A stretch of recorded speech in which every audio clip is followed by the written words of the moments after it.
구독, 좋아요, 기본 아닙니까? 하와이 부동산은 영자에게 친절한 연자씨 최고예요. 알로하! 오늘은 Capital Gain Tax, 즉 양도소득세를 무제한 유예, 연기할 수 있는 1031 부동산 교환법에 대해서 한번 알아보겠는데요. 제가 이 컨텐츠를 준비하면서 여러 웹사이트나 블로그나 유튜브나 신문 기사나 다 봤는데 내용은 굉장히 정확하게 잘 설명이 되어 있었어요. 그래서 저는 좀 플러스 알파 저희 경험과 그리고 약간 오해의 소지가 있는 부분들, 그 부분을 좀 더 첨가해서 이야기를 한번 나눠보겠습니다.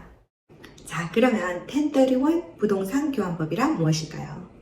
먼저 투자의 목적으로 구입한 이 부동산을 매각을 하시고 나서 동종의 부동산으로 이렇게 갈아타시게 되면 먼저 매각하신 이 부동산 판매 후에 발생하는 이 차익, 소득액에 대한 양도소득세가 붙잖아요. 그 소득세를 일시적으로 유예해주는 세법을 말합니다. 그래서 부동산 교환을 이렇게 연결해주는 회사, 즉 인증된 중간 서비스 회사, 우리는 Qualified Intermediary라고 부르거든요. 그 회사를 통해서 이 법이 진행이 되고요. 그리고 횟수에 관계없이 적용이 가능하고 매번 부동산을 팔고 살 때 그 차액을 통한 이익이 생기더라도 최종적으로 부동산을 이 현금화하기 전까지는 세금을 유예할 수가 있습니다. 미국 사람들이 이거 굉장히 활용을 잘하고요. 제가 나중에 이 법을 이용을 해서 굉장히 성공한 사례까지 소개를 하겠습니다. 이 법은 엄격한 시간상의 제약과 그리고 복잡한 규정을 포함하고 있어가지고 이 법을 적용하려면 정확한 법규에 의해 그리고 철저한 준비가 필요합니다. 정확하게 법규를 알고 제대로 적용을 하면 부동산 재투자에 큰 도움이 될 수 있겠지만 정말 잘못된 이해로 세금 연장이 아니라 반대로 한꺼번에 세금 폭탄을 맞을 수도 있습니다. 그리고 부동산 계획, 우리는 에스테이트 플래닝이라고 하거든요. 그걸 잘 하시게 되면 정말 이때까지 유예된 그 세금을 싹 없애는 방법도 있습니다. 이번 주에 다음에 알려드리겠습니다. 이 교환법의 취지는요, 부동산 매매 시 발생하는 판매 차익에 대한 세금, 그것을 연기해주면서 그 세금만큼을 더 투자할 수 있도록 도움을 주자라는 의도로 1921년부터 시작이 되었습니다. 여기서 팔려고 하는 부동산을 relinquished property, RP, 혹은 downleg, 아랫다리라고 그러고요. 대체하는 부동산을 replacement property, RP, 혹은 upleg, 윗다리라고 하는데 한번 상상을 해보시면 될 것 같아요. 아랫다리를 짚고서 윗다리를 올려서 계단을 이제 올라가는 상승 효과, 부동산의 가치의 상승 효과, 자산의 상승 효과, 요거를 생각하시면서 다운렉은 파는 부동산, 업렉은 교환하는 부동산, 이렇게 기억을 하시면 되겠습니다. 바이든 정부가 2023년에 3년 예산안에다가 1031 교환법에서 허락하는 소득유예를 100만 불에다 이제 캡을 넣는 거를 갖다 이제 제안했는데요. 이 100년 넘은 이 교환법이 없어질 위기에 있다고 이제 고민하는 사람도 있지만 영자는 그게 쉽지 않을 거라고 생각합니다. 그렇다면 1031을 활용할 수 있는 투자 부동산은 무엇인가? 일단 본인의 세금 보고서에 이게 이제 투자 부동산으로 보고가 돼야 되고요. 그리고 둘째로는 이 부동산이 적어도 2주 이상, 1년에 2주 이상은 수익을 창출한 생산적인, 프로덕티브한 부동산이 되어야 됩니다. 과거 판례에 어떤 분이 이제 부동산을 사서 전혀 세를 주지 않고 있다가 그것을 팔아서 동종 부동산으로 교환을 해서 1031을 했는데 IRS에서 그 1031은 무효라고 했습니다. 왜냐하면 다운렉 부동산, 처음 그 판매한 부동산, 그 부동산이 전혀 수익을 창출하지 않았기 때문에 이 1031은 무효다라고 말했습니다. 그리고 내가 수익용 부동산을 사서 어느 정도 들고 있어야지만이 1031을 할 수 있다. 요거에 대한 규정은 없습니다. 다만 내가 친척이나 부모나 자식이나 한테 판매를 할 때는 적어도 2년은 가지고 있어야 된다는 2year 홀딩 피리어드가 있습니다. 그렇지 않고서는 기간에 대한 명시가 되어 있지 않은데 일단 적어도 1년하고 1일은 가지고 있어야지만이 국세청의 감시망을 피할 수 있다고 합니다. 본인이 지금 주거하고 있는 실거주지나 그리고 이제 플리핑 한다 그러죠. 사서 꾸며가지고 되팔고 하는 걸 플리핑 하우스라 그러죠. 그것 또한 1031 교환에 포함되지 않습니다.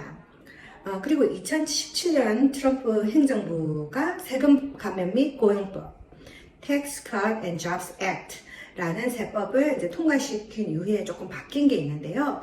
그전에는 프랜차이즈, 항공기, 트랙터 이런 것까지 일부의 개인 재산도 이렇게 익스체인지가 가능했어요. 심지어는 바스켓볼 플레이어, 이제 선수 교체할 때도 1031을 이용을 했습니다. 근데 그 세법이 이제 통과하고 나서는 1031에 정의된 부동산만 가능하다.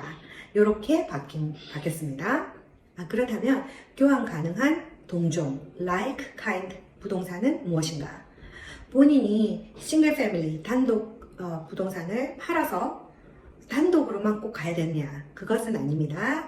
단독을 팔아서 콘도로 가셔도 되고, 콘도를 팔아서 아파트로 가셔도 되고, 아파트를 팔아서 땅으로 가셔도 되고, 그 땅을 팔아서 호텔로 가셔도 됩니다. 그래서 지금 다양한 이 부동산, 동종의 부동산 그래프를 보시고 계신데요.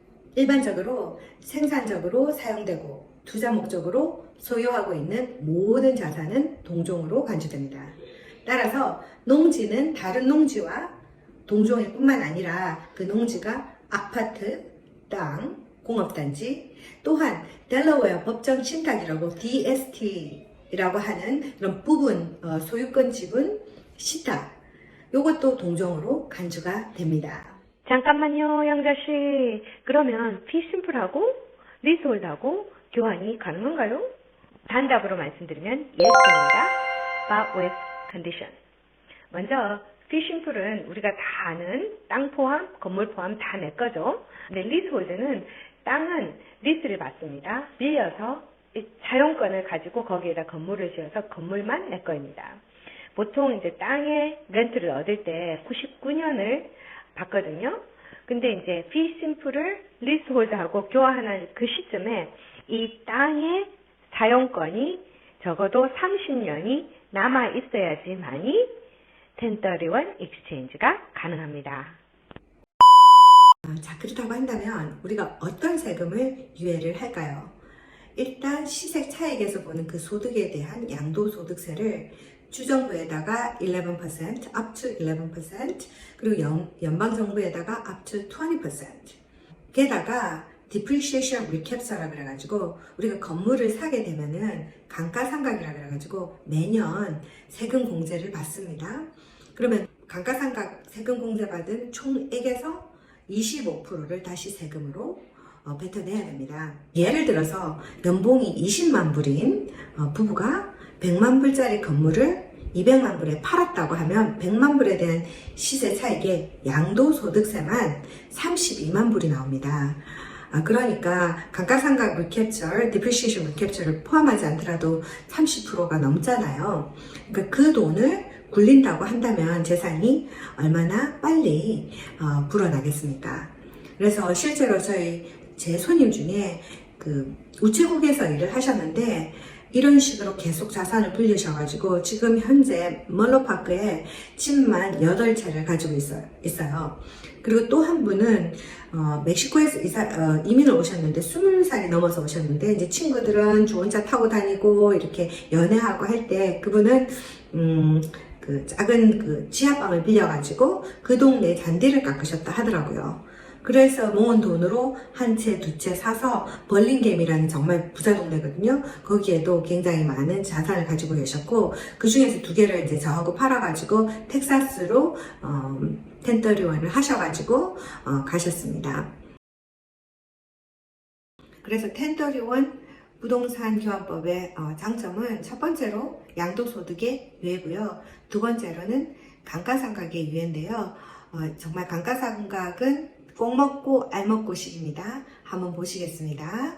예를 들어 이제 투자한 건물에서 매달 월세 수익이 순수익으로 2,000불이 나온다고 하면 1년이면 24,000불입니다.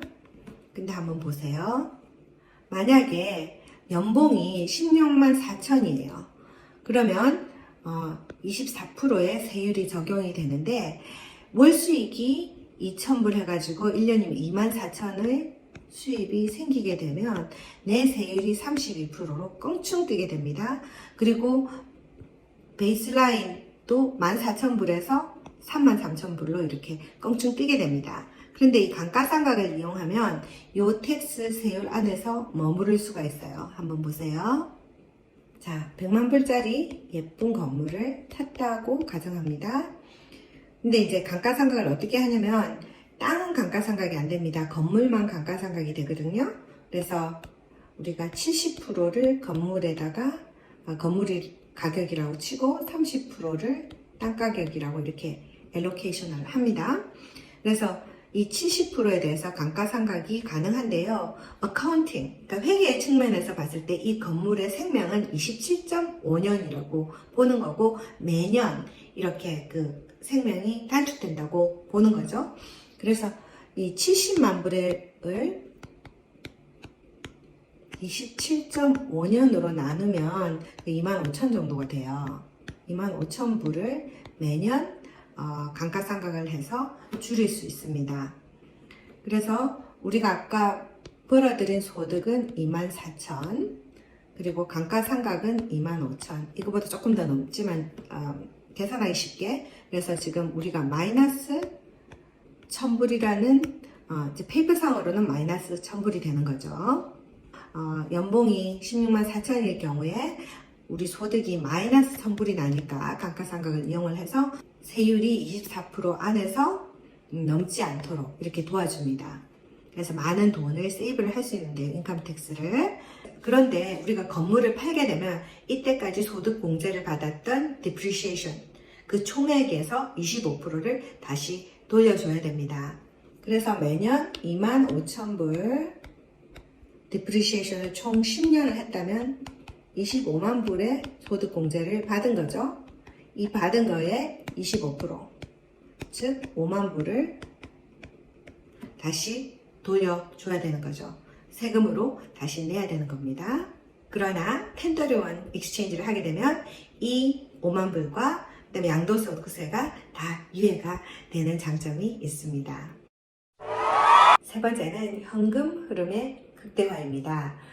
먼저 투자 물건을 사실 때는 투자의 목적이 굉장히 분명해야 됩니다. 일단은 내가 이 투자를 해서 시장 상승, 마켓 어프리시에이션의 효과를 볼 것이냐 아니면 매달 달달이 수입이 들어오는 현찰의 흐름, 캐시플로우를 목적으로 구매를 할 것인가 이게 굉장히 중요하고요. 그래서 젊으신 분들은 이제 소득이 매달 들어오시는 분들은 캐시플로우보다는 마켓 상승의 시세 차익을 원하시는 분이 많으시고요. 그러다가 이제 은퇴 시기에 맞물리면 매달 생활비로 쓸 수 있는 돈이 들어오는 것을 원하시는 분이 많습니다.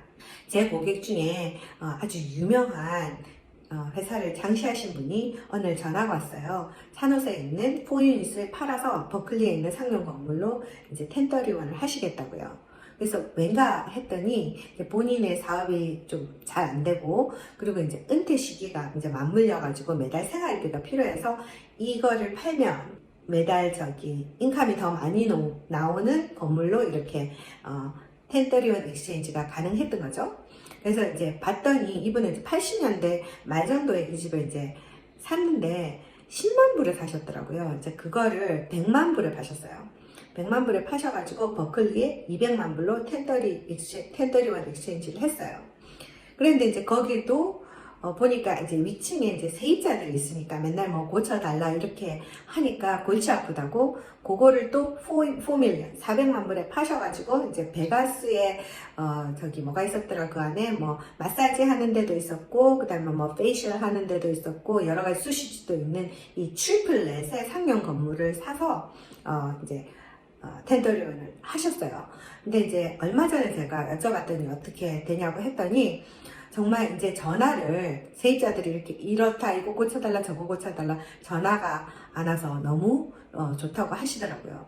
이 트리플렛은 테넌트가 다 내는 거예요. 관리비니 뭐 프로퍼티 텍스니 다 포함해서 내기 때문에 주인은 진짜 순수히 새만 받아 먹을 수 있는 아주 편리한, 이분들한테는 너무 좋고, 그래서 이제 크루즈 여행도 다니시면서 이제 즐거운 은퇴 생활을 누리고 계시다고 하셨습니다.